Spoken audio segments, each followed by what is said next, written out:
रान्धस्य ज्ञानाञ्जनशलाखया चक्षुरुन्मीलितं येन तस्मै श्रीगुरवे नमः। नम ॐ विष्णुपादाय कृष्णप्रेष्ठाय भूतले श्रीमते भक्तिवेदान्तस्वामिन्निति नामिने। नमस्ते सारस्वते देवे गौरवाणी प्रचारिणे निर्विशेषशून्यवादी पाश्चात्यदेशतारिणे। जय श्रीकृष्णचैतन्य प्रभुनित्यानन्द श्री अद्वैत गदाधर श्रीवासादि गौरभक्तवृन्द। हरे कृष्णा कृष्ण कृष्णा हरे हरे, हरे राम राम राम हरे हरे। हे कृष्ण करुणा सिंधो दीनबंधो जगत्पते गोपेश गोपिका कांत राधा कांत नमोस्तुते। ಹರೇ ಕೃಷ್ಣ. ಆ, ಎಲ್ಲ ಭಕ್ತರಿಗೆ ನಾನು ಮತ್ತೆ ಈ ಮಥುರಾ ಮೋಹನ 5ನೇ ಸಂಚಿಕೆಗೆ ಸ್ವಾಗತಿಸ್ತೀನಿ. ಹಿಂದಿನ ಸಂಚಿಕೆಯಲ್ಲಿ ನಾವು ಶ್ರೀಕೃಷ್ಣ ಮಥುರಾ ಪ್ರವೇಶವನ್ನು ಮಾಡ್ದ. ಆ ದಿನ ಅನೇಕ ಘಟನೆಗಳು ಘಟಿಸಿದ್ವು. ಅದಾದ ಮೇಲೆ ಕೊನೆಗೆ ಕೃಷ್ಣ ಆ ಧನುಸ್ಸಿನ ಭಂಗವನ್ನು ಮಾಡ್ತಾನೆ, ಕಂಸನ ಧನುಸ್ಸನ್ನು ಮುರಿದು ಹಾಕ್ತಾನೆ. ಮರುದಿನ ಕುವಲಯಪೀಡ ಅನ್ನುವಂತಹ ಮಹಾ ಹಸ್ತಿಯನ್ನು ಕೊಂದ. ಚಾಣುರ ಮುಷ್ಟಿಕ ಶಲತೋಷಳ ಕೂಟ ಈ ಎಲ್ಲ ಮಲ್ಲರೊಡನೆ ಸೆಣಸಾಡಿ ಕೃಷ್ಣ ಬಲರಾಮರು ಅವರೆಲ್ಲರನ್ನು ಸೋಲಿಸಿ ಕೊಂದರು. ಅದಾದ ಮೇಲೆ ಆ ಕ್ರೋಧಿತನಾದಂತಹ ಪಾಪಿ ಕಂಸ ವ್ರಜವಾಸಿಗಳನ್ನು, ದೇವಕಿ ವಸುದೇವ ಉಗ್ರಸೇನರನ್ನು ಬಂಧಿಸಿ ಕೊಲ್ಲಲಿಕ್ಕೆ ಆಜ್ಞೆಯನ್ನು ನೀಡಿದಾಗ ಕೃಷ್ಣ ಅತಿ ಕ್ರೋಧಿತನಾಗಿ ಆ ಕಂಸನನ್ನು ರಾಜಮಂಚದಿಂದ ಮಲ್ಲಮಂಚಕ್ಕೆ ಎಸೆದು ಆತನ ಮೇಲೆ ಹಾರಿ ಆತನನ್ನು ಮುಷ್ಟಿಯೇಟಿನಿಂದ ಕೊಂದ. ಅವನನ್ನು ಉದ್ಧರಿಸಿದ, ಆತನಿಗೆ ಮುಕ್ತಿಯನ್ನು ಪ್ರದಾನ ಮಾಡಿದ.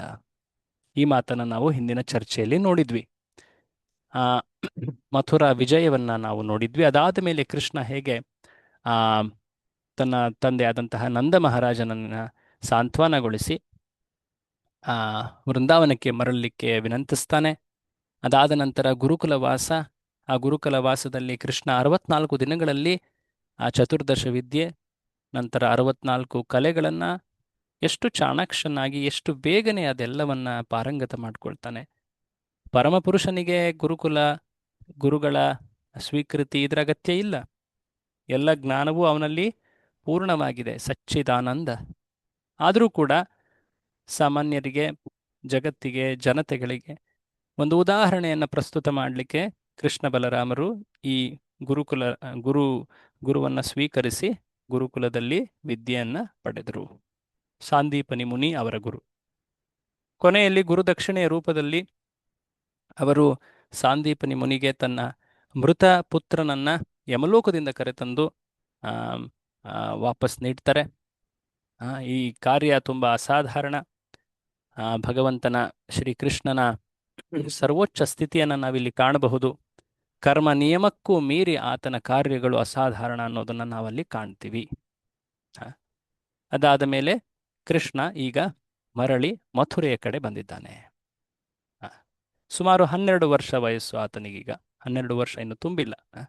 ಸೊ ಈಗ ಶ್ರೀಕೃಷ್ಣ ಮಥುರೆಗೆ ಬಂದ ಮೇಲೆ ತನ್ನ ಪ್ರಿಯ ವೃಂದಾವನದ ಭಕ್ತರನ್ನು ನೆನೆಸ್ಕೊಳ್ತಾ ಇದ್ದಾನೆ. ನಾವು ಹಿಂದೆ ಈ ವಿಚಾರವನ್ನು ನೋಡಿದ್ವಿ. ಶ್ರೀಕೃಷ್ಣನ ಈ ಅದ್ಭುತ ಲೀಲೆಗಳು ಸರ್ವೇಶ್ವರ ಸುರೇಶ್ವರರಾದಂತಹ ಇಂದ್ರ, ಇನ್ನಿತರ ದೇವತೆಗಳು, ಬ್ರಹ್ಮ, ದೇವ ಶಿವ ಇಂಥವರಿಗೂ ಕೂಡ ಇವು ಅವರ ಮನಸ್ಸಿನ ಆಲೋಚನೆಗೂ ಕೂಡ ಇದು ನಿಲುಕದ್ದಂಥದ್ದು. ಆದರೆ ಶ್ರೀಕೃಷ್ಣ ಈ ಲೀಲೆಗಳನ್ನು ಪರಮ ಅನುಗ್ರಹದ ರೂಪದಲ್ಲಿ ವಿಶೇಷವಾಗಿ ಕಲಿಯುಗದ ಜೀವಿಗಳಿಗೆ ಕಲ್ಯಾಣದ ರೂಪದಲ್ಲಿ ಆತ ನೀಡ್ತಾ ಇದ್ದಾನೆ. ಇವುಗಳನ್ನು ಜೀವಿಗಳು ಮುಂದಿನ ಪೀಳಿಗೆಗಳಲ್ಲಿ ಕೇಳಿದರೂ ಕೂಡ ಅವರು ಸುಪುಣ್ಯಂ ವ್ಯತನೋತ್ ಯಶಃ, ಅತ್ಯಂತ ಸುಕೃತಿ, ಭಕ್ತಿ ಸುಕೃತಿಯನ್ನು ಪಡೀತಾರೆ, ಮುಕ್ತರಾಗ್ತಾರೆ, ಸಂಸಾರ ಬಂಧನದಿಂದ ಭಗವತ್ ಪ್ರಾಪ್ತಿ ಆಗ್ತದೆ ಅವರಿಗೆ.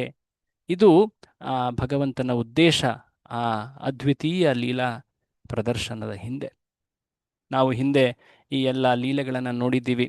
ಕೃಷ್ಣ ಹೇಗೆ ಮಥುರಾ ವಿಜಯವನ್ನು ಪಡೆದ, ಎಲ್ಲ ಮಲ್ಲ ಯುದ್ಧದಲ್ಲಿ ಜಟ್ಟಿಗಳನ್ನು ಕೊಂದ, ಅದಾದ ಮೇಲೆ ಕಂಸನ ವಧೆ, ಕಂಸನ ವಧೆಯ ನಂತರ ಹಿಂದಿನ ಒಂದು ಸಂಚಿಕೆಯಲ್ಲಿ ನಾವು ಗುರುಕುಲವಾಸದ ಬಗ್ಗೆಯೂ ಕೂಡ ನೋಡಿದ್ವಿ.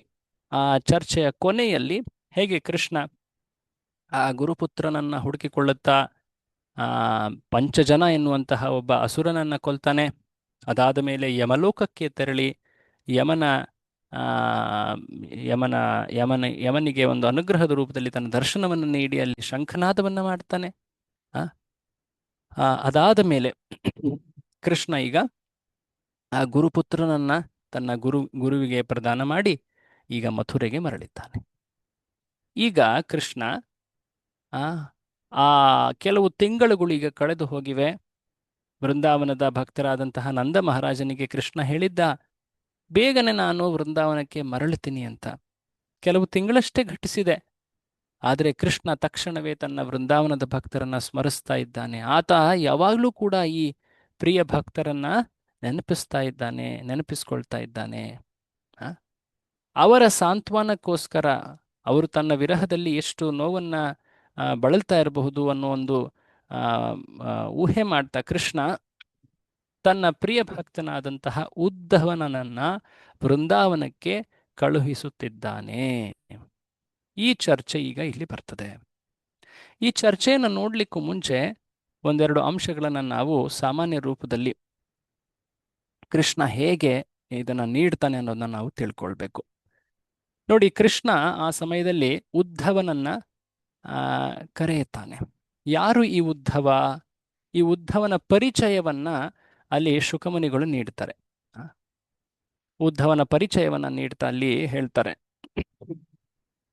ಉದ್ಧವ ಈತ ಕೃಷ್ಣನ ಅತಿ ಪ್ರಿಯ, ವೃಂದಾವನದ ಹೊರಗಿರುವಂತಹ ಭಕ್ತರಲ್ಲಿ ಅತಿ ಶ್ರೇಷ್ಠ ಭಕ್ತ ಈ ಉದ್ಧವ.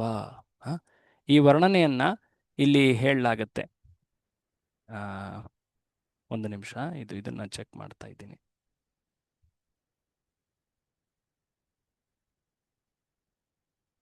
ಎಸ್. ಸೊ ಉದ್ಧವ ಈತ ವೃಷ್ಣಿಗಳಿಗೆ ಮಂತ್ರಿಯ ರೂಪದಲ್ಲಿದ್ದ, ಸಲಹೆಗಾರ, ಅತಿ ವಿಶ್ವಾಸಾರ್ಹ ಮಂತ್ರಿ. ಈತ ಕೃಷ್ಣನ ಪರಮ ಮಿತ್ರ. ಈತ ಬೃಹಸ್ಪತಿಯ ಶಿಷ್ಯ. ಈತ ಒಬ್ಬ ಉನ್ನತ ಮಂತ್ರಿಯಾಗಿದ್ದ ಕಾರಣದಿಂದಾಗಿ ಹೇಗೆ ಮಂತ್ರಣ ಅಥವಾ ಸಾಂತ್ವನ ಪಡಿಸ್ಬೇಕು ಜನರನ್ನ ಅನ್ನೋ ವಿದ್ಯೆಯನ್ನ ಆತ ಚೆನ್ನಾಗಿ ತಿಳಿದಿದ್ದ ಅನ್ನೋ ಕಾರಣದಿಂದಾಗಿ ಕೃಷ್ಣ ಈತನನ್ನ ಆಯ್ಕೆ ಮಾಡಿದ. ವಿಶೇಷವಾಗಿ ತನ್ನ ಭಕ್ತರೊಡನೆ ಈಗ ಉದ್ಧವ ಭೇಟಿಯಾಗೋನಿದ್ದಾನೆ. ಉದ್ಧವ ಮಹಾನ್ ಭಕ್ತ. ಹೇಳ್ಬೇಕಂದ್ರೆ ಉದ್ಧವ ಮತ್ತೆ ಕೃಷ್ಣರ ಸಂಬಂಧ ಒಂದು ರೀತಿ ಪಾರಿವಾರಿಕ ಸಂಬಂಧ, ಕುಟುಂಬದ ಸಂಬಂಧ. ವಸುದೇವನ ಸೋದರನ ಮಗ ಈತ. ಒಂದು ರೀತಿಯ ಚಿಕ್ಕಪ್ಪ ದೊಡ್ಡಪ್ಪನ ಮಕ್ಕಳು ಇವರು, ಕೃಷ್ಣ ಮತ್ತೆ ಉದ್ಧವ. ಉದ್ಧವ ಎಷ್ಟು ಕೃಷ್ಣನಲ್ಲಿ ಆತನ ಭಕ್ತಿ ಇತ್ತು. ಆತ ಕೃಷ್ಣ ಚಿಂತನೆಯಲ್ಲಿ ಸದಾ ನಿರತನಾಗಿದ್ದ. ನೋಡ್ಲಿಕ್ಕೂ ಕೂಡ ಕೃಷ್ಣನಂತೆಯೇ ಕಾಣ್ತಾ ಇದ್ದ ಉದ್ಧವ. ವಿಶೇಷವಾಗಿ ಕೃಷ್ಣ ಆತನನ್ನ ಇಲ್ಲಿ ಆತನ ಮೇಲೆ ವಿಶ್ವಾಸವಿಟ್ಟು ತನ್ನ ಉನ್ನತ ಭಕ್ತರಾದಂತಹ ವ್ರಜಭಕ್ತರಿಗೆ ಒಂದು ಸಂದೇಶವನ್ನು ಕಳುಹಿಸ್ತಾ ಇದ್ದಾನೆ. ಬೃಹಸ್ಪತಿಯ ಶಿಷ್ಯ, ಎಲ್ಲ ವಿದ್ಯೆಗಳು ಆತನಿಗೆ ತಿಳಿದಿದೆ. ಅದಲ್ಲದೆ ಒಬ್ಬ ಉನ್ನತ ಮಂತ್ರಿ, ಹೇಗೆ ಸಂಧಿ ಸಾಂತ್ವನ ಮಾಡಬೇಕು ಅನ್ನೋದು ಕೂಡ ಆತನಿಗೆ ಗೊತ್ತಿದೆ. ಅತಿ ಬುದ್ಧಿವಂತ, ಬುದ್ಧಿಸತ್ತಮ ಅಂತ ಹೇಳಿದ್ದಾರೆ. ವಿಶೇಷವಾಗಿ ಕೃಷ್ಣನ ಅತಿ ಪ್ರಿಯ ಮಿತ್ರ. ಸೊ ಕೃಷ್ಣ ಸಾಕಷ್ಟು ದೀರ್ಘವಾಗಿ ಚಿಂತನೆ ಮಾಡಿ ಈ ಉದ್ಧವನನ್ನ ಆಯ್ಕೆ ಮಾಡ್ತಾನೆ. ಹೀಗೆ ಆಯ್ಕೆ ಮಾಡಿದ ನಂತರ ಉದ್ಧವನನ್ನ ಕರೆದು ಕೆಲವು ಮಾತುಗಳನ್ನ ಇಲ್ಲಿ ಹೇಳ್ತಾ ಇದ್ದಾನೆ. ತನ್ನ ಪ್ರಿಯ ಭಕ್ತರ ದುಃಖವನ್ನ ಕಡಿಮೆ ಮಾಡಲಿಕ್ಕೆ ಈ ಏಕಾಂತ ಭಕ್ತನಾದಂತಹ ಉದ್ಧವನನ್ನ ಕರೀತಾ ಇದ್ದಾನೆ ಕೃಷ್ಣ. ಏನ್ ಹೇಳ್ತಾ ಇದ್ದಾನೆ ನೋಡಿ. ಉದ್ಧವನಿಗೆ ಕೃಷ್ಣನ ಮಾತು. ಕೃಷ್ಣ ಹೇಳ್ತಾನೆ, ವ್ರಜಕ್ಕೆ ಹೋಗಿ ನನ್ನ ತಂದೆ ತಾಯಿಗಳಿಗೆ ನೀನು ಸಂತೋಷವನ್ನು ನೀಡು. ನೀನು ನನ್ನ ಪರವಾಗಿ ಬಂದಿದ್ದೀಯಾ ಅಂತ ಅವರು ಕಾಣ್ತಾರೆ. ನಿನ್ನನ್ನು ನೀವು ಅವರು ನನ್ನ ಪ್ರತಿನಿಧಿಯಂತೆ ಕಾಣ್ತಾರೆ. ನನ್ನಿಂದ ಅವರು ವಿಯೋಗ ವಿರಹದಿಂದಾಗಿ ಅತಿ ದುಃಖದಲ್ಲಿ ಮುಳುಗಿದ್ದಾರೆ. ಅವರ ದುಃಖವನ್ನು ನೀನು ನಿವಾರಿಸು. ಹೀಗೆ ಕೃಷ್ಣ ಉದ್ಧವನಿಗೆ ಆದೇಶವನ್ನು ನೀಡ್ತಾ ಇದ್ದಾನೆ. ನನ್ನ ಸಂದೇಶಗಳನ್ನು ನೀನು ಅವರಿಗೆ ಹೇಳು. ಇದನ್ನು ನಾವು ಮುಂದಿನ ಚರ್ಚೆಯಲ್ಲಿ ನೋಡ್ತೀವಿ. ಕೃಷ್ಣ ಏನು ವಿಶೇಷವಾದಂತಹ ನಿರ್ದಿಷ್ಟವಾದಂತಹ ಸಂದೇಶವನ್ನು ನೀಡಿದ್ದ ಉದ್ಧವನಿಗೆ ತನ್ನ ಭಕ್ತರ ಮುಂದೆ ಹೇಳಲಿಕ್ಕೆ ಅನ್ನೋದು ಮುಂದೆ ಬರುತ್ತೆ ಮಾತು. ವಿಶೇಷವಾಗಿ ಕೃಷ್ಣ ಗೋಪಿಯರ ಇಲ್ಲಿ ಉಲ್ಲೇಖವನ್ನು ಮಾಡ್ತಾ ಇದ್ದಾನೆ. ಗೋಪಿಯರು ವಿಶೇಷವಾಗಿ ನನ್ನಲ್ಲಿಯೇ ತನ್ಮಯರಾಗಿದ್ದಾರೆ. ಅವರ ಮನಸ್ಸು ಸದಾ ನನ್ನಲ್ಲಿಯೇ ಸ್ಥಿತವಾಗಿದೆ. ನನಗೋಸ್ಕರ ಅವರು ಎಷ್ಟೆಲ್ಲ ತ್ಯಾಗವನ್ನು ಮಾಡಿದ್ದಾರೆ. ಏ ತ್ಯಕ್ತ ಲೋಕಧರ್ಮಾಶ್ಚ ಮದರ್ಥೆ, ನನ್ನ ಸಂತುಷ್ಟಿಗೋಸ್ಕರ ಎಲ್ಲ ಲೋಕಧರ್ಮಗಳನ್ನು ಅವರು ತ್ಯಜಿಸಲು ಸಿದ್ಧರಾಗಿದ್ದರು. ಅವರು ನನ್ನ ಆತ್ಮ, ಅವರಿಗೆ ನಾನು ಆತ್ಮ, ನಾನು ಅವರಿಗೆ ಆತ್ಮ, ಅವರು ನನಗೆ ಆತ್ಮ. ಹೇಗೆ ಆತ್ಮವಿಲ್ಲದೆ ದೇಹ ಜೀವಿತವಿರುವುದಿಲ್ಲವೋ ಹಾಗೆ ಈಗ ಅವರು ಆತ್ಮರಹಿತ ದೇಹದಂತೆ ವೃಂದಾವನದಲ್ಲಿದ್ದಾರೆ. ನನ್ನ ವಿಶೇಷ ಯೋಗಮಾಯಾ ಶಕ್ತಿಯ ಪ್ರಭಾವದಿಂದ ಅವರು ಜೀವಿತರಾಗಿದ್ದಾರೆ ಹೊರತು ಅವರು ಎಂದೋ ತಮ್ಮ ಪ್ರಾಣತ್ಯಾಗವನ್ನು ಮಾಡ್ತಾ ಇದ್ರು. ನನ್ನ ಆ ಆಶ್ವಾಸನೆಯನ್ನ ಅವರು ಅಪೇಕ್ಷಿಸ್ತಾ ಇದ್ದಾರೆ.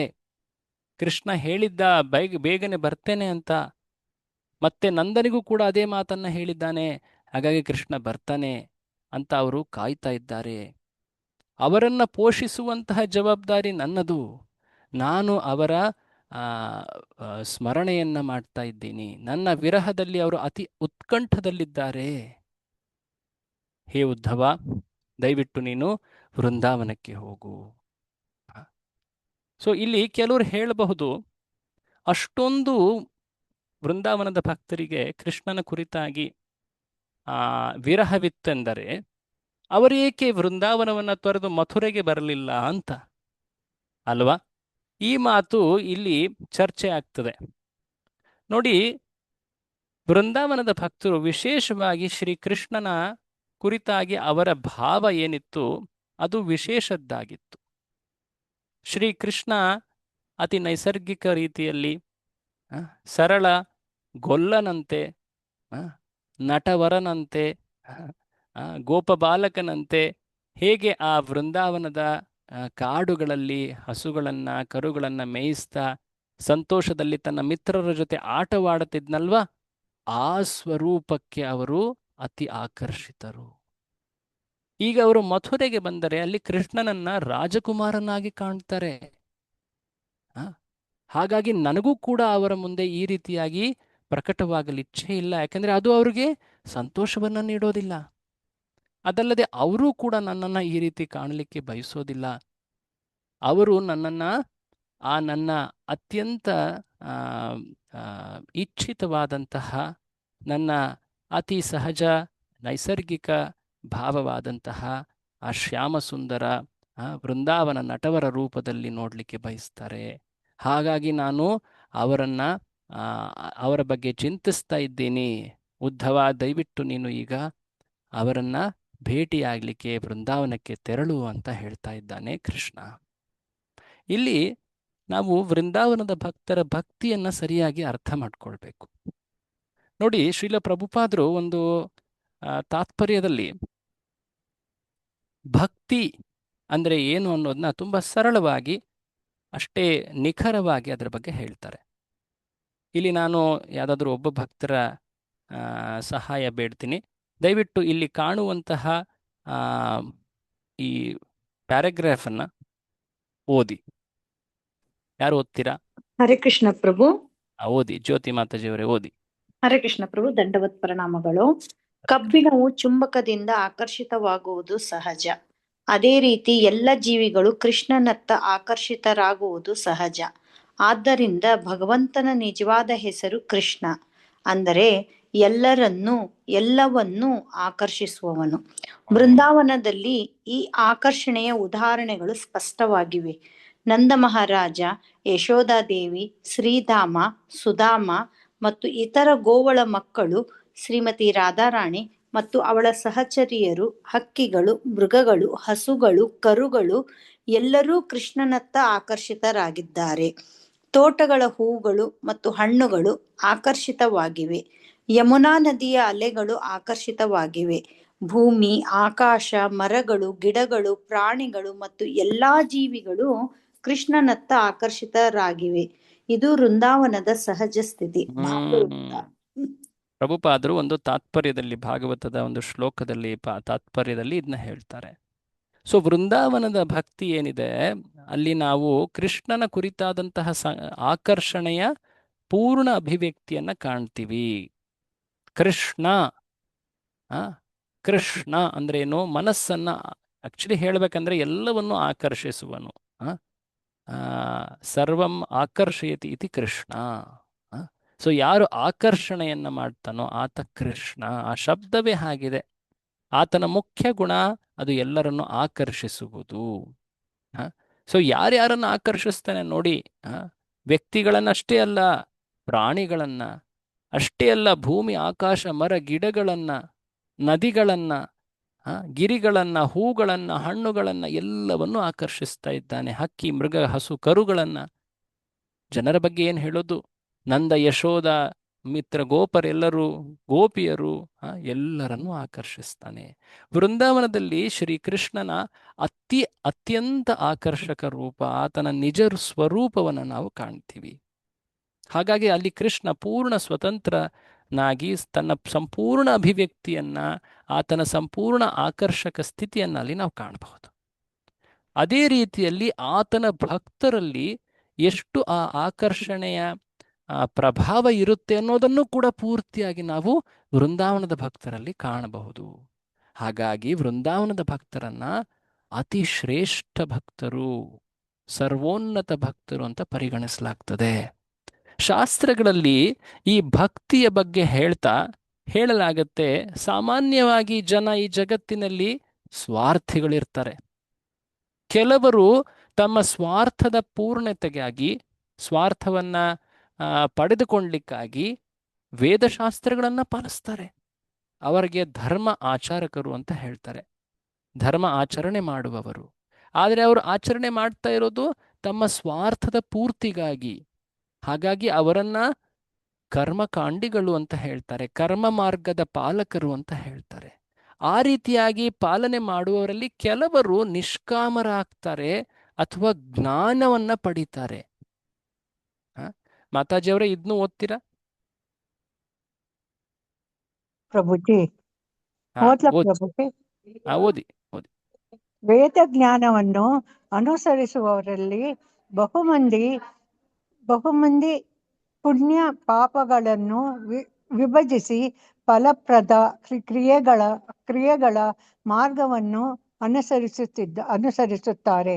ಅಂತಹ ನಿಷ್ಠಾವಂತ ಫಲಕರ್ಮಿಗಳಲ್ಲಿ ಒಬ್ಬನು ನಿಜವಾದ ಜ್ಞಾನಿಯೂ ಆಗಿರಬಹುದು. ಅನೇಕ ಲಕ್ಷ ಜ್ಞಾನಿಗಳಲ್ಲಿ ಒಬ್ಬನು ಮಾತ್ರ ಮುಕ್ತನಾಗಬಹುದು. ಅನೇಕ ಲಕ್ಷ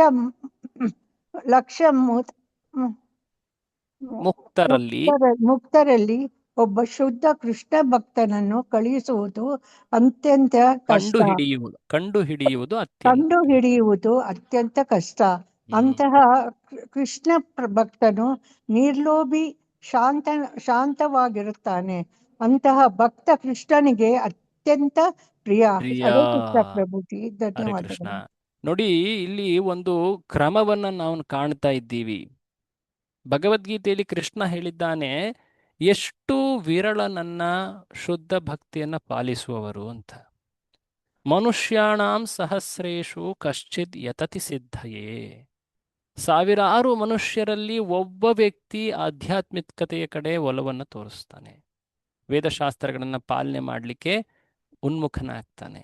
ಅಂತಹ ಸಹಸ್ರಾರು ವ್ಯಕ್ತಿಗಳಲ್ಲಿ ಒಬ್ಬ ವ್ಯಕ್ತಿ ನಿಷ್ಕಾಮ ಭಾವದಲ್ಲಿ ಬಂದು ಜ್ಞಾನವನ್ನ ಪಡಿತಾನೆ, ಜ್ಞಾನಿ ಆಗ್ತಾನೆ, ಜ್ಞಾನ ಮಾರ್ಗವನ್ನ ಪಾಲಿಸ್ತಾನೆ, ಆತ್ಮಜ್ಞಾನ ಇದೆಲ್ಲವನ್ನ ಪಡಿತಾನೆ. ಅಂತಹ ಜ್ಞಾನಿಗಳಲ್ಲಿ, ಲಕ್ಷಾಂತರ ಜ್ಞಾನಿಗಳಲ್ಲಿ, ಮತ್ತೆ ನೋಡಿ ಇಲ್ಲಿ ಆ ವಿರಳತೆಯನ್ನು ಹೇಳ್ತಾರೆ. ಒಬ್ಬನು ಮಾತ್ರ ಮುಕ್ತನಾಗ್ತಾನೆ. ಅನೇಕ ಜ್ಞಾನಿಗಳಾಗಬಹುದು, ಆದರೆ ಮುಕ್ತನಾಗೋದು, ಮೋಕ್ಷವನ್ನ ಪಡೆಯೋದು ಅತಿ ವಿರಳರು ಮಾತ್ರ. ಅಂತಹ ಮುಕ್ತಾತ್ಮರಲ್ಲಿ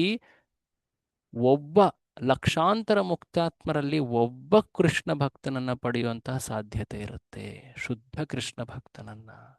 ಅಂದ್ರೆ ಶುದ್ಧ ಕೃಷ್ಣ ಭಕ್ತಿ ಅನ್ನೋದು ಎಷ್ಟು ವಿರಳ ಅನ್ನೋದನ್ನ ನಾವು ಇಲ್ಲಿ ಕಾಣಬಹುದು. ಸೊ ಹಾಗಾಗಿ ಇದನ್ನ ಪದೇ ಪದೇ ಹೇಳ್ತಾರೆ. ಯಾಕೆ ಕೃಷ್ಣ ಭಕ್ತಿ ಅನ್ನೋದು ಅಷ್ಟು ಶ್ರೇಷ್ಠ? ಯಾಕೆಂದ್ರೆ ಅದು ಅಷ್ಟು ವಿರಳವೂ ಕೂಡ. ಈ ಸರಿಯಾದಂತಹ ಧಾರಣೆ ಅಥವಾ ಅರ್ಥ, ಅದಲ್ಲದೆ ತತ್ವ ಪಾಲನೆ, ಅದಲ್ಲದೆ ಮನಸ್ಸಿನ ಶುದ್ಧಿ, ಭಗವಂತನಲ್ಲಿ ಪೂರ್ತಿಯಾಗಿ ಕೇಂದ್ರಿತವಾಗಿರುವಂಥದ್ದು, ನಿಸ್ವಾರ್ಥವಾಗಿ ಭಗವಂತನಿಗೋಸ್ಕರ ಎಲ್ಲವನ್ನೂ ಸಮರ್ಪಿಸುವಂತಹ ಉತ್ಕಂಠ, ಇಚ್ಛೆ, ಭಗವಂತನ ಸಂತುಷ್ಟಿಗೋಸ್ಕರ ಎಷ್ಟೇ ಕಷ್ಟ ಕಾರ್ಯಗಳನ್ನು ಕೂಡ ಮಾಡಲು ತಯಾರಾಗಿರುವಂತಹ ದೃಢತೆ, ಇವೆಲ್ಲವೂ ಕೂಡ ಅತಿ ವಿರಳವಾದವು. ಸೊ ಹೀಗೆ ಈ ಅತ್ಯಂತ ವಿರಳನಾದಂತಹ ಶುದ್ಧ ಕೃಷ್ಣ ಭಕ್ತರಲ್ಲಿ ಇವುಗಳಲ್ಲಿ ಒಂದು ರೀತಿಯ ಶ್ರೇಣಿಯುಂಟು. ವೈಕುಂಠ ಭಕ್ತರು, ವೃಂದಾವನದಲ್ಲಿ ಕೃಷ್ಣ ಭಕ್ತರಲ್ಲೂ ಕೂಡ ದ್ವಾರಕೆಯ ಭಕ್ತರು, ಹಸ್ತಿನಾಪುರದ ಭಕ್ತರು, ಅನಂತರ ಮಥುರೆಯ ಭಕ್ತರು, ವೃಂದಾವನದ ಭಕ್ತರು. ಸೊ ಈ ಶ್ರೇಣಿಯಲ್ಲಿ ವೃಂದಾವನದ ಭಕ್ತರನ್ನ ಅತ್ಯಂತ ಶ್ರೇಷ್ಠರಾಗಿ ಪರಿಗಣಿಸಲಾಗ್ತದೆ. ಯಾಕೆಂದ್ರೆ ಅವರು ಶ್ರೀಕೃಷ್ಣ ಈತ ಭಗವಂತ ಅನ್ನೋ ಒಂದು ಕಾರಣದಿಂದಾಗಿ ಆತನ ಸೇವೆಯನ್ನ ಮಾಡ್ತಾ ಇಲ್ಲ. ಕೃಷ್ಣ ಆತನ ವ್ಯಕ್ತಿ ಗುಣಗಳೇನಿವೆ, ಆತನ ಸ್ವಭಾವ ಏನಿದೆ, ಅದುವೇ ಅವರ ಸೇವೆ, ಅವರ ಪ್ರೀತಿಯ ಕಾರಣ. ಕೃಷ್ಣನ ಐಶ್ವರ್ಯ, ಆತನ ಅನುಪಮ ಶಕ್ತಿಗಳ ಕಾರಣದಿಂದಾಗಿ ಅವರು ಭಗವಂತನ ಸೇವೆ ಅಥವಾ ಭಗವಂತನ ಭಕ್ತಿ ಮಾಡ್ತಾ ಇಲ್ಲ.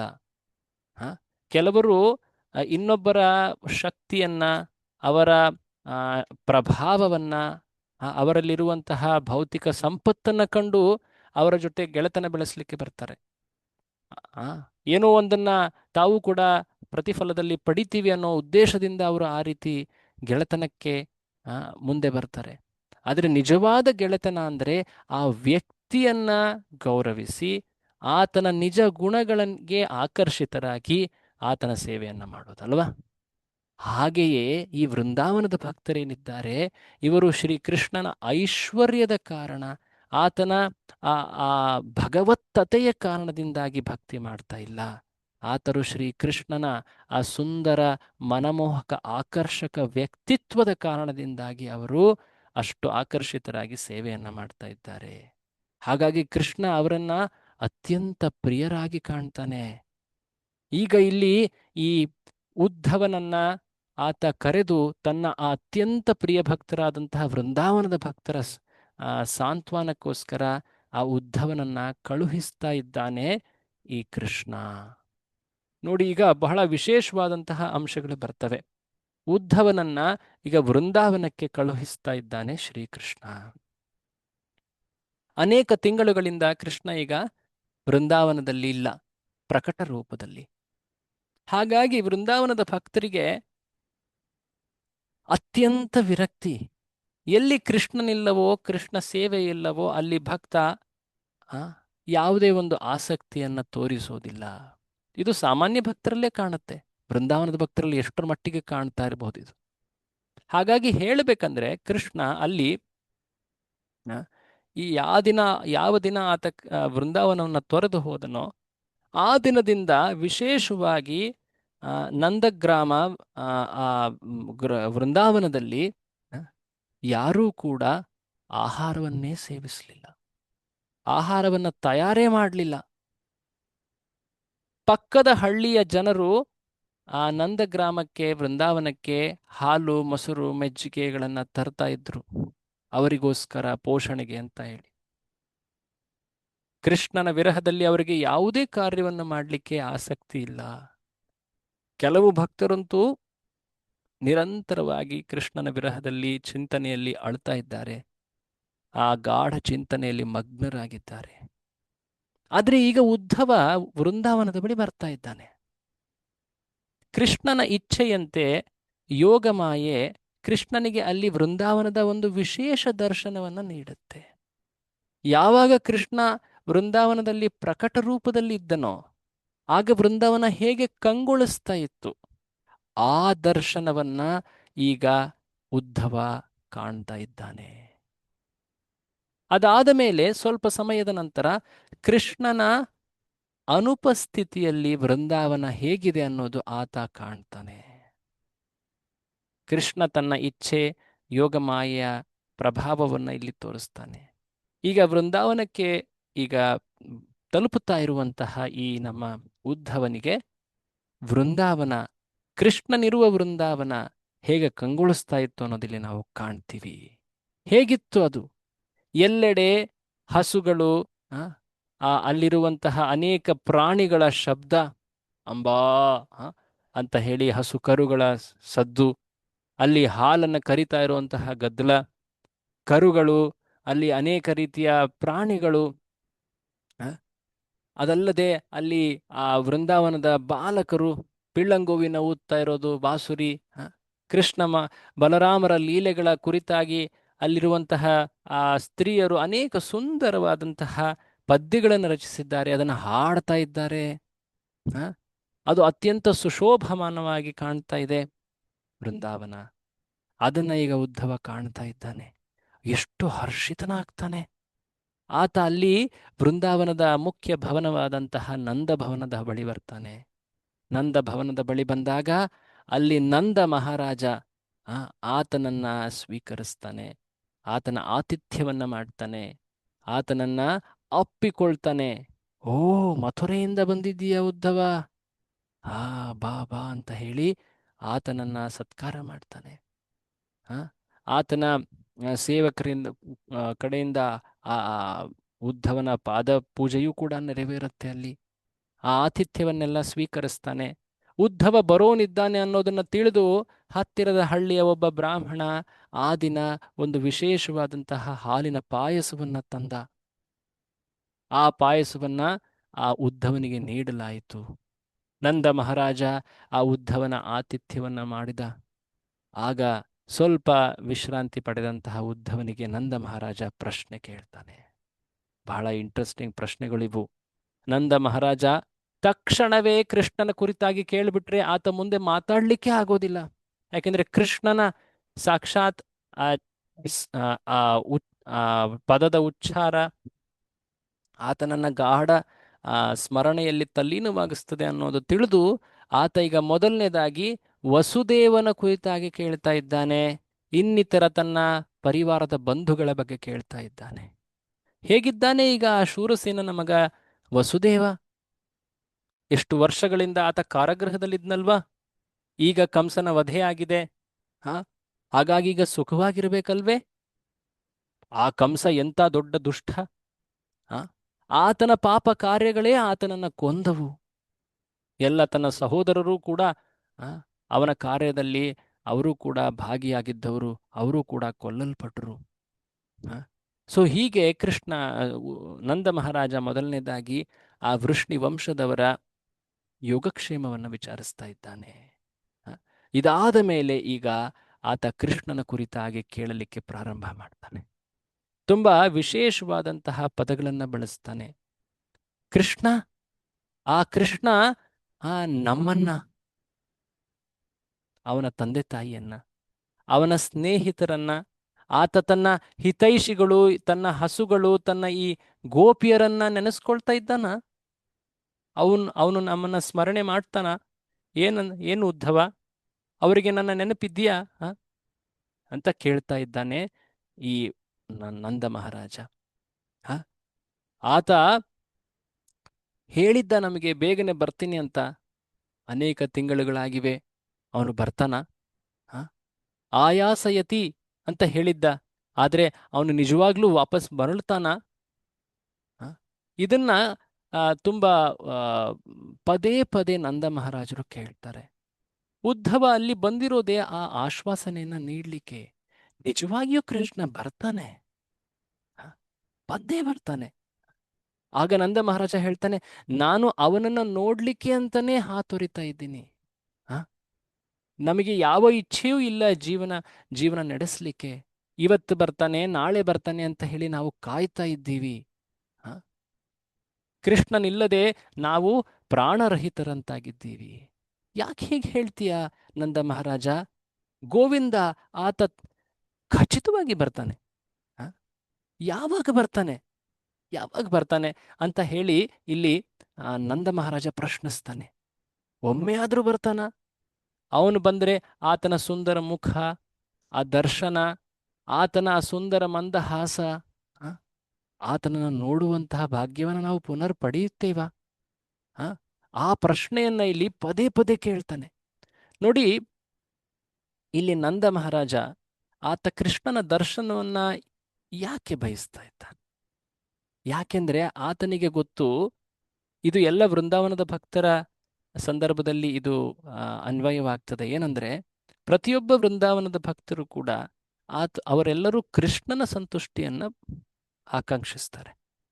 ಅವರಿಗೆ ಗೊತ್ತು, ಕೃಷ್ಣ ವೃಂದಾವನದಲ್ಲಿದ್ರೆ ಅತ್ಯಂತ ಸುಖದಲ್ಲಿರ್ತಾನೆ, ಆನಂದದಲ್ಲಿರ್ತಾನೆ ಅಂತ. ಹಾಗಾಗಿ ಅವರು ಕೃಷ್ಣನನ್ನ ವೃಂದಾವನಕ್ಕೆ ಕರೆತರುವ ಇಚ್ಛೆಯಲ್ಲಿದ್ದಾರೆ.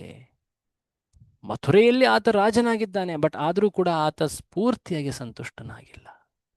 ಆ ಸಮಯದಲ್ಲಿ ಉದ್ಧವ ಹೇಳ್ತಾನೆ, ಉದ್ಧವ ವಿಚಾರ ಮಾಡ್ಬೋದು, ಓ ಹಾಗ ನೀವು ಹೇಳ್ತಾ ಇದ್ದೀರಾ ಆತನಿಲ್ಲದಿರುವಂತಹ ಜೀವನವನ್ನು ನಾವು ಜೀವಿಸ್ಲಿಕ್ಕೆ ಇಷ್ಟಪಡೋದಿಲ್ಲ ಅಂತ. ನೀವು ಯಾಕೆ ಆ ರೀತಿಯ ಸಾವಿನ ಮಾತನಾಡ್ತಾ ಇದ್ದೀರಾ? ನಿಮ್ಮ ಮಗನ ಜೊತೆ ನೀವು ದೀರ್ಘಕಾಲ ಸಂತೋಷವಾಗಿರ್ತೀರಾ. ಈ ಮಾತನ್ನ ಹೇಳ್ತಾ ಇದ್ದ ಹಾಗೆ ನಂದ ಮಹಾರಾಜ ಆಗ ಆ ಹಿಂದಿನ ಸಮಯದಲ್ಲಿ ಯಾವ್ಯಾವ ವಿಪತ್ತುಗಳು ಬಂದಿದ್ವು, ಅವೆಲ್ಲವುಗಳನ್ನ ಹೇಗೆ ಕೃಷ್ಣನ ಅವುಗಳಿಂದ ನಮ್ಮನ್ನ ಹೇಗೆ ರಕ್ಷಿಸಿದ ಅದನ್ನ ನೆನೆಸ್ಕೊಳ್ತಾನೆ. ಕೃಷ್ಣನನ್ನ ಸ್ಮರಣೆ ಮಾಡಿದ್ರೆ ಸಾಕು, ಎಲ್ಲ ದುಃಖಗಳು, ನೋವುಗಳು ದೂರವಾಗ್ತವೆ. ಆದರೆ ಅಂತಹ ಕೃಷ್ಣ ನಮ್ಮ ದುರ್ಭಾಗ್ಯದ ಕಾರಣದಿಂದಾಗಿ ಆತ ನಮ್ಮಿಂದ ದೂರವಾಗಿದ್ದಾನೆ. ಅವನ ಸ್ಮರಣೆ ನಮಗೆ ಇನ್ನಷ್ಟು ದುಃಖವನ್ನ ಮೂಡಿಸ್ತಾ ಇದೆ. ಎಂತಹ ದುರ್ಭಾಗ್ಯರು ನಾವು. ಈ ರೀತಿಯಾಗಿ ಆ ನಮ್ಮ ನಂದ ಮಹಾರಾಜ ಚಿಂತಿಸ್ತಾ ಇದ್ದಾನೆ. ಅಯ್ಯೋ, ಅರ್ಥವಾಗುತ್ತೆ, ಯಾವ ಮನೆಯಲ್ಲಿ ನಮ್ಮ ಪ್ರಿಯರ ಜೊತೆ ನಾವಿರ್ತೀವೋ ಆ ಜಾಗದಲ್ಲಿ ನಮ್ಮ ಪ್ರಿಯರು ಅಲ್ಲಿಂದ ಹೊರಟು ಹೋದಾಗ ಅವರ ಸ್ಮರಣೆ ಬರೋದು ತುಂಬಾ ಸಾಮಾನ್ಯ. ಮನೆಯಿಂದ ಹೊರಗೆ ಹೋಗಿ ಆ ಕಾಡಿನಲ್ಲಿ ಅಥವಾ ನಿಮ್ಮ ಕೃಷಿ ಪ್ರದೇಶದಲ್ಲಿ, ಯಮುನಾ ನದಿ ತೀರದಲ್ಲಿ, ಹೊಲಗಳಲ್ಲಿ ನೀವು ಸ್ವಲ್ಪ ವಿಹರಿಸಿದ್ರೆ ನಿಮ್ಮ ನೋವು ಕಡಿಮೆ ಆಗೋದಿಲ್ವಾ? ದಯವಿಟ್ಟು ನೀವು ಹೊರಗಡೆ ತಿರುಗಾಡಿ ವಿಹರಣೆ ಮಾಡಿ ಅಂತ ಹೇಳಿ ಉದ್ಧವ ಯೋಚಿಸಬಹುದು. ತಕ್ಷಣವೇ ಅಲ್ಲಿ ನಮ್ಮ ನಂದ ಮಹಾರಾಜ ಹೇಳ್ತಾನೆ, ನಾವು ಎಲ್ಲಿ ಹೋದ್ರೆ ಅಲ್ಲಿ ಕೃಷ್ಣನ ಸ್ಮರಣೆ ಆಗತ್ತೆ. ಎಲ್ಲವೂ ಕೂಡ ನಮಗೆ ಕೃಷ್ಣನ ಸ್ಮರಣೆಯನ್ನೇ ನೀಡ್ತಾ ಇವೆ. ಹಾಗಾಗಿ ನಮಗೆ ಒಂದು ರೀತಿಯ ಕೃಷ್ಣನ ಸ್ಮರಣೆ ಅನ್ನೋದು ನಮಗೆ ಅತ್ಯಂತ ನೋವು, ವಿಷಾದವನ್ನು ನೀಡ್ತಾ ಇದೆ. ನಮ್ಮ ದುಃಖ ಇನ್ನಷ್ಟು ಹೆಚ್ಚಾಗ್ತಾ ಇದೆ. ನೋಡಿ, ಸಾಮಾನ್ಯವಾಗಿ ಜಗತ್ತಿನಲ್ಲಿ ಕೃಷ್ಣನ ಸ್ಮರಣೆ ಮಾಡೋದ್ರಿಂದ ಶೋಕ ಮತ್ತೆ ದುಃಖ ದೂರ ಆಗ್ತವೆ. ಆದರೆ ಈ ಭಕ್ತರಲ್ಲಿ ಹೊರರೂಪದಲ್ಲಿ ದುಃಖ ಹೆಚ್ಚಾಗ್ತಾ ಇದೆಯಲ್ಲ, ಇದು ಎಂತಹ ಸೋಜಿಗ. ಕೆಲವೊಮ್ಮೆ ನಾವು ಈ ರೀತಿ ಯೋಚನೆ ಮಾಡ್ಬೋದು, ಎಂತಹ ದಯನೀಯ ಸ್ಥಿತಿ ಆಯಿತು ಈ ವೃಂದಾವನದ ಭಕ್ತರದ್ದು. ಒಮ್ಮೆ ಎಷ್ಟು ಸಂತೋಷದಲ್ಲಿದ್ರು, ಈಗ ಎಂತಹ ದುರ್ದಶವಾಗಿದೆ ಅಂತ. ಆಕ್ಚುಲಿ ಹೇಳಬೇಕಂದ್ರೆ ಕೃಷ್ಣನ ಭಕ್ತಿಯಲ್ಲಿ ಎಲ್ಲವೂ ಕೂಡ ಆನಂದವೇ. ಕೃಷ್ಣ ಆತನ ಸ್ವಭಾವವೇ ಎಲ್ಲರಿಗೂ ಆನಂದವನ್ನು ಪ್ರದಾನ ಮಾಡುವಂಥದ್ದು. ರಸಂ ಹಿ ಏವಾಯಂ ಆನಂದಂ ಲಭತಿ, ರಸೋ ವೈ ಸಹ ರಸಂ ಹಿ ಏವಾಯಂ ಆನಂದಂ ಲಭತಿ. ಇದು ಉಪನಿಷತ್ತಿನ ಮಾತು. ಕೃಷ್ಣ ರಸಿಕ ಶೇಖರ. ಹಾಗಾಗಿ ಕೆಲವೊಮ್ಮೆ ಕೃಷ್ಣ ಸ್ಮರಣೆಯಲ್ಲಿ ಕೃಷ್ಣ ವಿಯೋಗದಿಂದಾಗಿ ಆ, ಆ, ಆ ಸ್ಮರಣೆ ಒಂದು ರೀತಿಯ ಹೊರರೂಪದ ದುಃಖದಂತೆ ಕಾಣಬಹುದು. ಆದರೆ ಆ ಸ್ಮರಣೆಯ ಕಾರಣದಿಂದಾಗಿ ಅವರು ಕೃಷ್ಣನ ಸಂಪರ್ಕದಲ್ಲಿ ಇನ್ನಷ್ಟು ಗಾಢವಾಗಿ ಇರ್ತಾರೆ.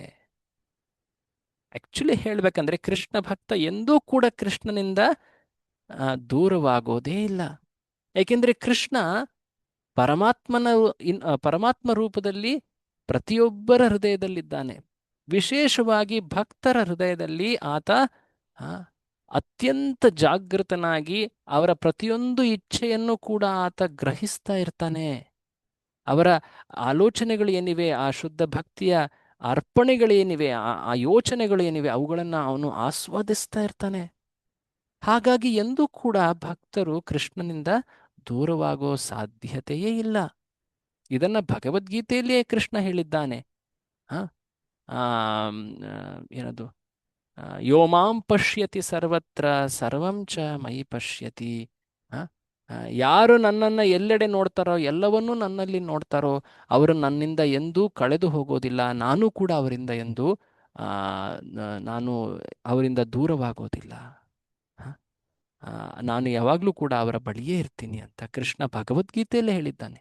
ಸೊ ಹೀಗೆ ಇದು ಹೊರರೂಪದಲ್ಲಿ ದುಃಖ, ನೋವಿನಂತೆ ಕಾಣ್ತಾ ಇದ್ರು, ಇದು ಅವರು ಕೃಷ್ಣನ ಸಾಕ್ಷಾತ್ ಉಪಸ್ಥಿತಿ, ಆತನ ದರ್ಶನ ಸೇವೆಗಾಗಿ ಹಾತೊರೆಯುವಂತಹ ತೀವ್ರತೆಯನ್ನು ನಾವಿಲ್ಲಿ ಗಮನಿಸಬೇಕು. ಹೇಳಬೇಕಂದ್ರೆ ಅವರು ದುಃಖದಲ್ಲಿಲ್ಲ.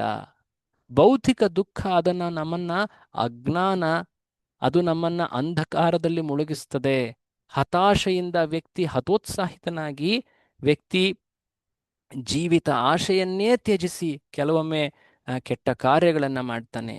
ಅದು ಸ್ವಾರ್ಥ ಕೇಂದ್ರಿತವಾಗಿರ್ತದೆ. ಆದರೆ ಆಧ್ಯಾತ್ಮಿಕ ಕ್ಷೇತ್ರದಲ್ಲಿ, ವಿಶೇಷವಾಗಿ ಭಕ್ತಿಯಲ್ಲಿ, ಈ ಭಗವಂತನ ವಿರಹ ಅನ್ನುವಂತಹ ಈ ಮಾತೇನಿದೆ, ಇದಕ್ಕೆ ವಿಪ್ರಲಂಬ ಅಂತ ಹೇಳ್ತಾರೆ. ವಿಪ್ರಲಂಬ ಇದು ಆ ಭಕ್ತಿಯಲ್ಲಿ ಒಂದು ಉನ್ನತವಾದಂತಹ ಸ್ಥಿತಿ. ಸಂಭೋಗ ಅಂದರೆ ಭಗವಂತನ ಜೊತೆ, ವಿಪ್ರಲಂಬ ಅಂದರೆ ಭಗವಂತನ ವಿರಹ. ಹೊರರೂಪದಲ್ಲಿ ಇವು ಬೇರೆ ಬೇರೆ ಅಂತ ಕಂಡರೂ ಕೂಡ, ಆದರೆ ಇದನ್ನು ಆಧ್ಯಾತ್ಮಿಕ ದೃಷ್ಟಿಯಲ್ಲಿ ಒಂದೇ ಅಂತ ಪರಿಗಣಿಸಲಾಗ್ತದೆ. ಇನ್ಫ್ಯಾಕ್ಟ್ ಹೇಳಬೇಕಂದ್ರೆ ವಿಪ್ರಲಂಬದಲ್ಲಿ ಭಗವಂತ ಕೂಡ ಭಕ್ತನ ಬಳಿ ಇನ್ನಷ್ಟು ಭಕ್ತಿಪೂರಿತವಾಗಿ ಅಥವಾ ಜಾಗೃತವಾಗಿ ಆತ ಇರ್ತಾನೆ, ಹತ್ತಿರದಲ್ಲೇ ಇರ್ತಾನೆ. ಅವರ ಉತ್ಕಂಠವನ್ನ ಆತ ಆಸ್ವಾದಿಸ್ತಾ ಇರ್ತಾನೆ. ಭಗವಂತ ಈ ರೀತಿ ಯಾಕೆ ಮಾಡ್ತಾನೆ? ಇದನ್ನು ನಾವು ಗೋಪಿಯರ ಸಂದರ್ಭದಲ್ಲಿ ನಾವು ಕೃಷ್ಣ ಕಿಶೋರ ವಿಷಯದಲ್ಲಿ ನೋಡಿದ್ವಿ. ತನ್ನ ಭಕ್ತರ ಆ ಭಕ್ತಿಯನ್ನು ಇನ್ನಷ್ಟು ತೀವ್ರಗೊಳಿಸಲು, ಇನ್ನಷ್ಟು ಆಸ್ವಾದಿಸಲು ಕೃಷ್ಣ ಈ ರೀತಿಯಾಗಿ ವರ್ತಿಸ್ತಾನೆ. ಇದರಿಂದ ಅವರಿಗೆ ನೋವು ಆಗ್ತಾ ಇಲ್ಲ, ಭೌತಿಕ ದುಃಖದಂತೆ. ಅದು ಅವರು ಕೃಷ್ಣನ ದರ್ಶನ ಲಾಲಸೆಯ ತೀವ್ರತೆಯನ್ನು ಇನ್ನಷ್ಟು ಹೆಚ್ಚು ಮಾಡ್ತಾ ಇದೆ. ಹೀಗೆ ಇಲ್ಲಿ ವೃಂದಾವನದ ಈ ನಂದ ಮಹಾರಾಜ ಉದ್ಧವನ ಜೊತೆ ಈ ಸಂಭಾಷಣೆಯಲ್ಲಿ ಆತ ಎಷ್ಟು ಕೃಷ್ಣನ ಲಾಲಸೆಯಲ್ಲಿದ್ದಾನೆ, ಆ ಉತ್ಕಂಠ, ಲೋಭ ಅನ್ನೋದು ಎಷ್ಟಿದೆ ಅನ್ನೋದು ನಾವಿಲ್ಲಿ ಕಾಣ್ತೀವಿ. ಈ ವಿಷಯಗಳು ಭೌತಿಕ ದೃಷ್ಟಿಕೋನದಿಂದ ನಾವೆಂದೂ ಕೂಡ ತಿಳಿಲಿಕ್ಕಾಗೋದಿಲ್ಲ. ಈ ವಿಷಯಗಳು ಹೇಳಬೇಕಂದ್ರೆ ಸಾಕಷ್ಟು ಆತ್ಮಶುದ್ಧಿಯ ನಂತರ ಭಕ್ತಿ ಪಾಲನೆ, ಗುರುಗಳನ್ನು ಸಂತುಷ್ಟಿಪಡಿಸಿ ಆ ಶುದ್ಧ ಚಿತ್ತದಿಂದ ನಾವು ಮಾತ್ರ ಇದನ್ನು ಸ್ವಲ್ಪ ಮಟ್ಟಿಗೆ ಅರ್ಥ ಮಾಡ್ಕೊಳ್ಳಿಕ್ಕೆ ಸಾಧ್ಯ. ಶ್ರೀಲ ಪ್ರಭುಪಾದರಂತಹ ಮಹಾನ್ ಶುದ್ಧ ಭಕ್ತರ ಈ ತಾತ್ಪರ್ಯಗಳನ್ನು ನಾವಿಲ್ಲಿ ಕೇವಲ ಪ್ರಸ್ತುತಪಡಿಸಲಿಕ್ಕೆ ಒಂದು ಪ್ರಯತ್ನ ಮಾಡ್ತಾ ಇದ್ದೀವಿ. ಹೀಗೆ ಕೃಷ್ಣನ ಅದ್ಭುತ ಲೀಲೆಗಳನ್ನು ನೆನೆಸ್ಕೊಳ್ತಾ ಇದ್ದಾನೆ ನಮ್ಮ ಈ ನಂದ ಮಹಾರಾಜ. ಆತನ ಲೀಲೆಗಳು, ಆತ ಲೀಲೆಗಳನ್ನು ಮಾಡಿದಂತಹ ಸ್ಥಳಗಳೇನಿವೆ, ನದಿ, ಪರ್ವತ, ಅರಣ್ಯಗಳು, ನಾವು ಎಲ್ಲ ಹೋದ್ರಲ್ಲಿ ಆತನ ಸ್ಮರಣೆ ಇನ್ನಷ್ಟು ಗಾಢವಾಗಿ, ಇನ್ನಷ್ಟು ತೀವ್ರವಾಗಿ ಬರ್ತಾ ಇದೆ. ನಾವು ಏನನ್ನ ಅಂತ ನಾವು ಈ ದುಃಖದಿಂದ ದೂರವಾಗ್ಲಿಕ್ಕೆ ಯಾವ ಕಾರ್ಯವನ್ನ ಮಾಡಬೇಕು? ಜನಸಾಮಾನ್ಯವಾಗಿ ಹೇಳ್ತಾರೆ ದುಃಖದಿಂದ ದೂರವಾಗಬೇಕಂದ್ರೆ ಭಗವಂತನ ಸ್ಮರಣೆ ಮಾಡಿ ಅಂತ. ಆ ಸ್ಮರಣೆ ನಮ್ಮ ಈ ದುಃಖವನ್ನು ಇನ್ನೂ ಹೆಚ್ಚು ಮಾಡ್ತಾ ಇದೆ.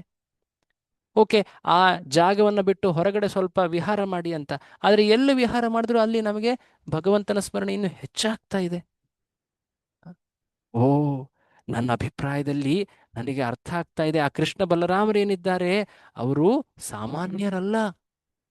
ಆ ನಾಮಕರಣದ ಸಮಯದಲ್ಲಿ ಆ ಪುರೋಹಿತರು ಅವರು ಹೇಳಿದ್ರು, ನಾರಾಯಣನಂತೆ ಈತ ಅಂತ. ಅವನನ್ನ ನೀವು ಸದಾ ರಕ್ಷಿಸಿರಿ, ಅವರು ನಿಮ್ಮನ್ನ ಸದಾ ರಕ್ಷಿಸ್ತಾನೆ, ಅವನು ನಿಮ್ಮ ಪ್ರಿಯ ಮಗ ಅಂತ ಹೇಳಿದ್ರಿ. ಈಗ ತಾನೇ ಕೃಷ್ಣ ಕಂಸವಧೆಯನ್ನ ಮಾಡಿದ ಅಂತ ದೊಡ್ಡ ಕುಸ್ತಿಪಟುಗಳನ್ನ ಆತ ಸದೆಬಡದ, ದೊಡ್ಡ ಹಸ್ತಿಯನ್ನ ಆತ ಕೊಂದ.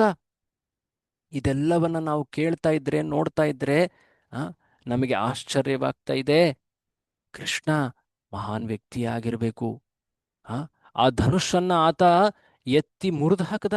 ಆ ಧನುಸ್ಸು 270 ಅಡಿ ಉದ್ದದ್ದಾಗಿತ್ತು. ಮಹತ್ತಾದಂತಹ ಆ ಧನುಷನ್ನ ಆತ ಎಳೆದು ಹಾಕದ.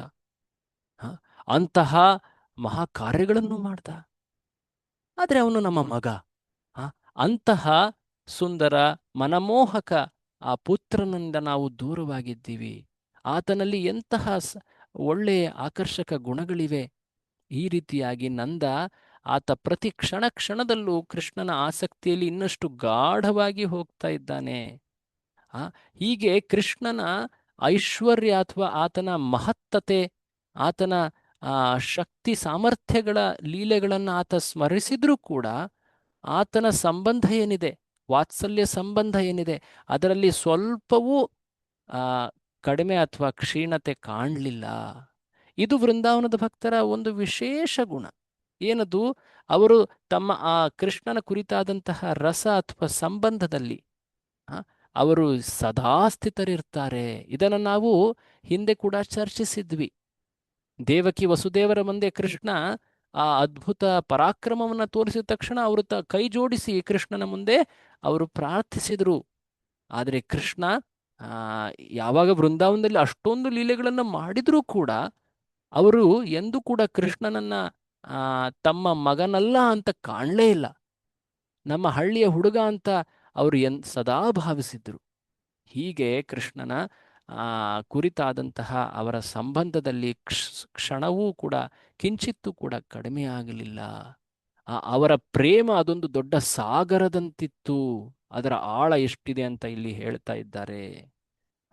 ಆಗ ಅಲ್ಲಿ ನಂದ ಮಹಾರಾಜ ಹತ್ತಿರದಲ್ಲಿರುವಂತಹ ಯಶೋದೆಯನ್ನ ಕೈ ಬೆರಳಿನಿಂದ ತೋರಿಸ್ತಾನೆ.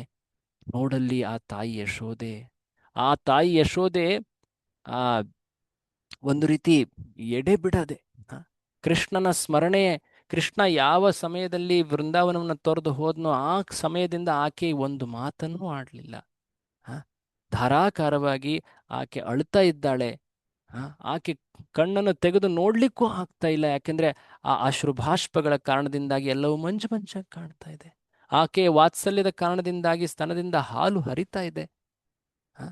ನೆನಪು ಮಾಡ್ಕೊಳ್ಳಿ, ಇದನ್ನ ನೆನಪಿಡಿ. ಅವರು ಎಂದು ಭೌತಿಕ ಜನರಂತಲ್ಲ, ಅವರು ದಿವ್ಯ ವ್ಯಕ್ತಿತ್ವಗಳು.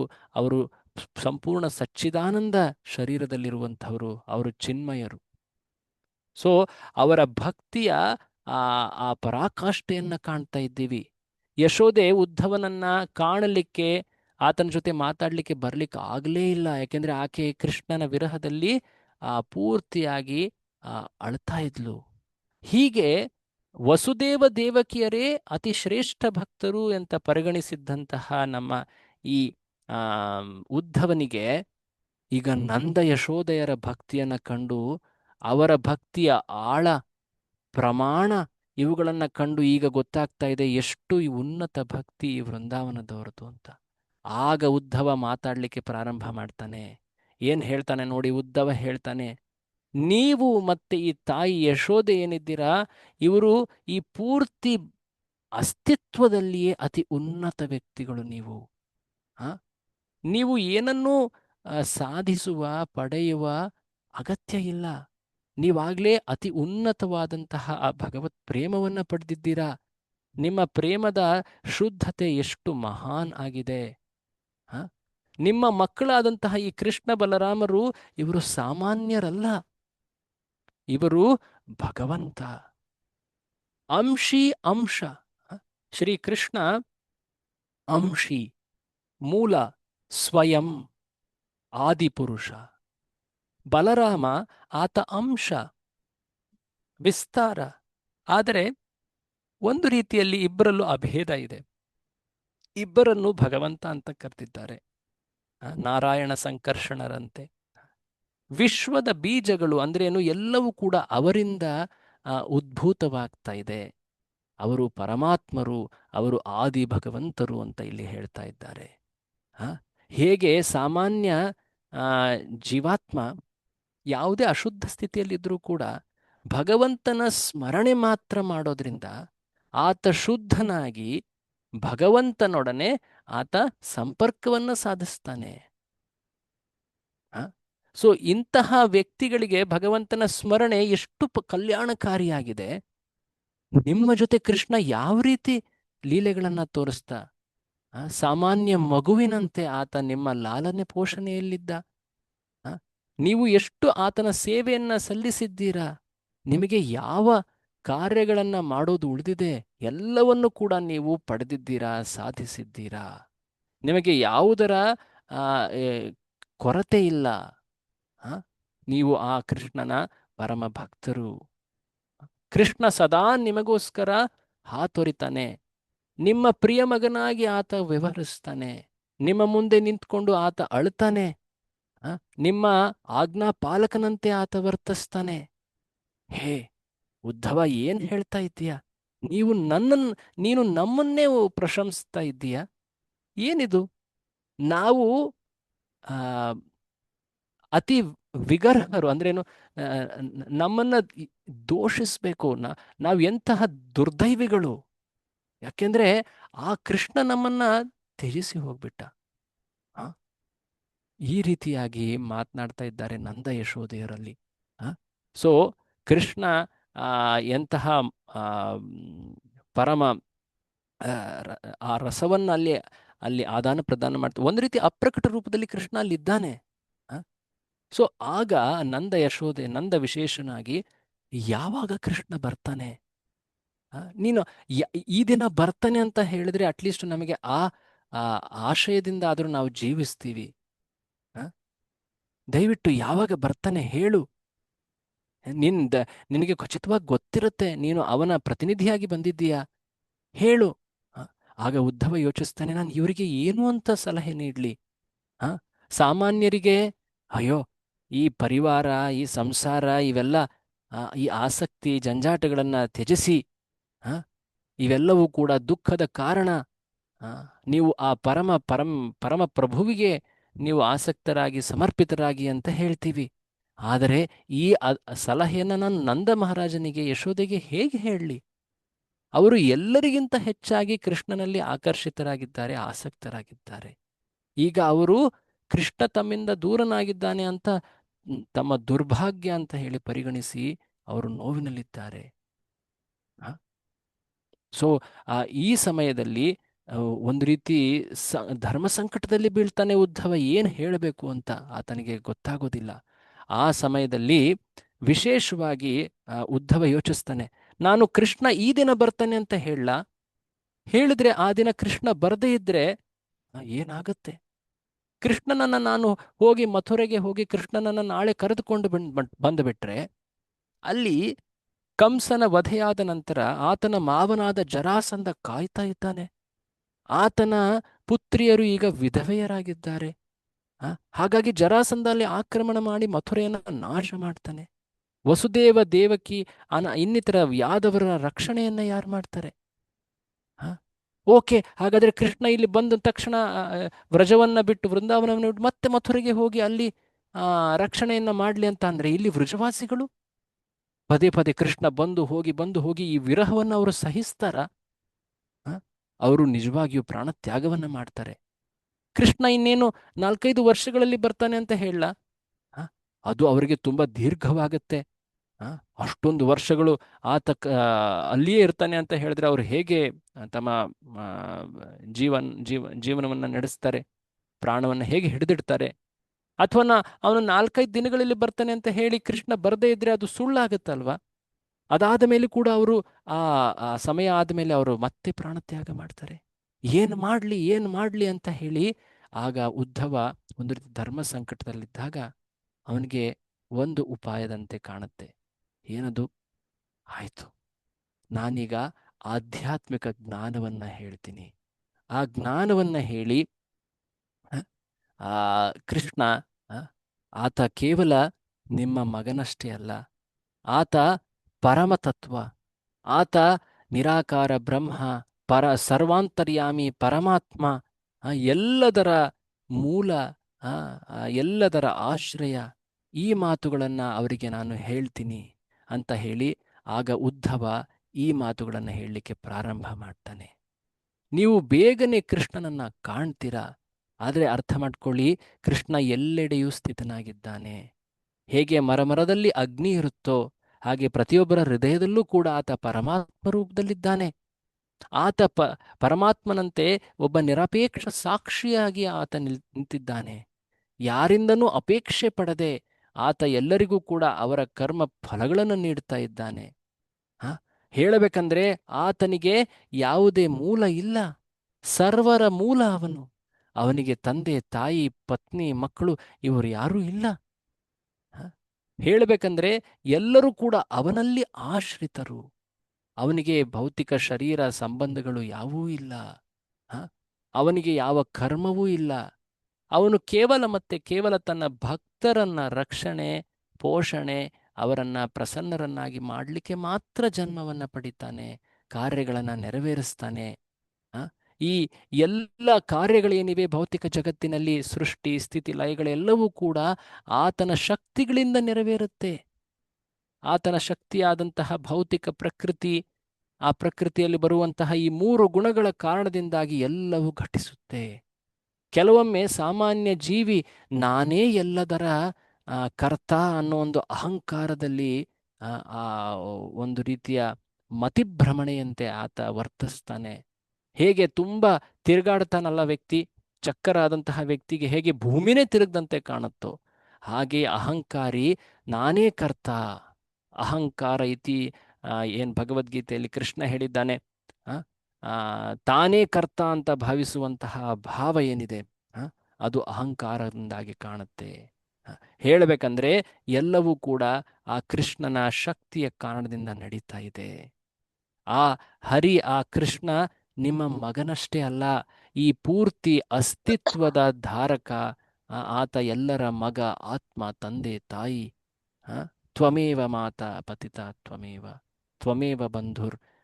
ಈ ರೀತಿಯಾಗಿ ಏನು ಹೇಳಿದ್ದಾರೆ, ಈ ತತ್ವವನ್ನು ಇಲ್ಲಿ, ಆ ಪರಮಾತ್ಮ ತತ್ವವನ್ನು ಈ ಉದ್ಧವ ಹೇಳ್ತಾನೆ. ಆ ಸಮಯದಲ್ಲಿ ಆ ರಾತ್ರಿ, ಆಕ್ಚುಲಿ ಹೇಳ್ಬೇಕಂದ್ರೆ ಉದ್ಧವ ಸಂಜೆಯ ಸಮಯದಲ್ಲಿ ವೃಂದಾವನವನ್ನು ಪ್ರವೇಶಿಸಿದ.